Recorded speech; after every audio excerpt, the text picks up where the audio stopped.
अनस की स्टोरी में आपका स्वागत है। आज फिर हम एक नई कहानी लेकर आपके सामने उपस्थित हैं। तो चलिए शुरू करते हैं। आज की कहानी, शैतान का घर, डर के दरवाजे। अंधेरी रात थी। घनघोर बादलों ने चांद को ढक लिया था, जिससे धरती पर अमावस्या जैसा अंधेरा छा गया था। तेज हवाएं खिड़कियों से टकरा रही थीं और बारिश की बूंदें घर की दीवारों पर दस्तक दे रही थीं। इस भयानक मौसम में चार दोस्त प्रिया, रणबीर, काव्या और अमन एक पुराने जर्जर घर में घुसने की तैयारी कर रहे थे। ये घर शहर के बाहरी इलाके में बना हुआ था, जिसे लोग शैतान का घर कहते थे। इसके बारे में कई अफवाहें थीं। कुछ लोग कहते थे कि यह घर भूतिया है, वहीं कुछ का मानना था कि यह शैतान का निवास स्थान है। प्रिया, जो ऐसे डरावने रहस्यों को सुलझाने के लिए हमेशा तैयार रखती थी, प्रिया ने इस घर की कहानियां सुनी थीं और इसे खुद देखने का फैसला किया। रणबीर, हमेशा रोमांच के लिए तैयार, उसके साथ शामिल होने के लिए उत्सुक था। काव्या थोड़ी डरी हुई, फिर भी जिज्ञासु, उनके पीछे चली गई। अमन, जो ग्रुप का सबसे शांत सदस्य था, थोड़ा हिचकिचा रहा था, लेकिन उसने भी साहस दिखाया और उनके साथ जाने का फैसला किया। उस घर का ताला तोड़कर वे धीरे धीरे अंधेरे घर में घुसे। हवा में धूल और सड़न की गंध थी। अंदर का माहौल ठंडा और भयानक था। हर कदम पर उन्हें डर का एहसास हो रहा था। जैसे जैसे वे घर के अंदर आगे बढ़े, उन्हें अजीबोगरीब चीजें दिखाई देने लगीं।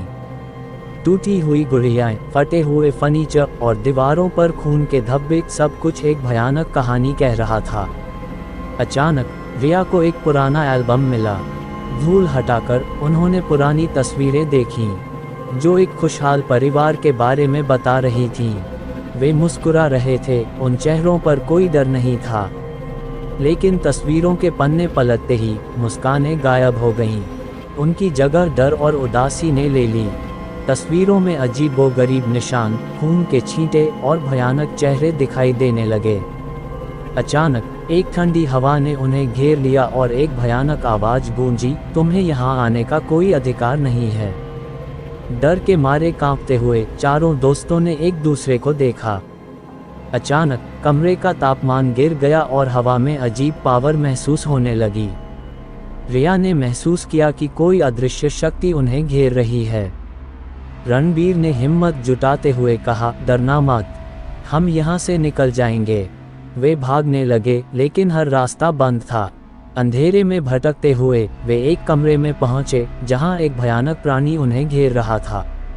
चारों दोस्तों ने अपनी जान बचाने के लिए हार नहीं मानी। रिया ने अपने दिमाग का इस्तेमाल किया, रणबीर ने अपनी ताकत का, काव्या ने अपनी चतुराई का और अमन ने अपनी शांत सोच का। उन्होंने मिलकर बुराई का सामना किया और एक भयंकर लड़ाई के बाद वे आखिरकार शैतान के घर से बाहर निकलने में सफल रहे। उस घर से निकलने के बाद वो लोग दोबारा कभी उस घर में नहीं गए। उन्हें पता था कि वह घर शैतान का वास था। अंत, इस स्टोरी में है डर और मज़ा। यह एक अच्छी हॉरर स्टोरी है, जो आपके दिल को छू लेगी। अगर आपको वीडियो पसंद आई हो, तो इसे जल्दी से लाइक करें और अपने दोस्तों के साथ शेयर करें। आपका साथ हमारे लिए बहुत मायने रखता है। तो गाइस, सपोर्ट करिए अपने छोटे भाई को। मैं मिलता हूँ आपको नेक्स्ट वीडियो में किसी नए टॉपिक के साथ। Love you so much Anas की जनता। अगर आप लोगों के पास भी कोई डरावनी हॉरर स्टोरी है, तो आप हमें इंस्टाग्राम पर डीएम करें। अगर आपको वीडियो अच्छी लगी हो तो प्लीज़ वीडियो को लाइक करें और चैनल को भी सब्सक्राइब करके बेल नोटिफिकेशन को ऑल पर प्रेस कर दें। Thanks for your watching.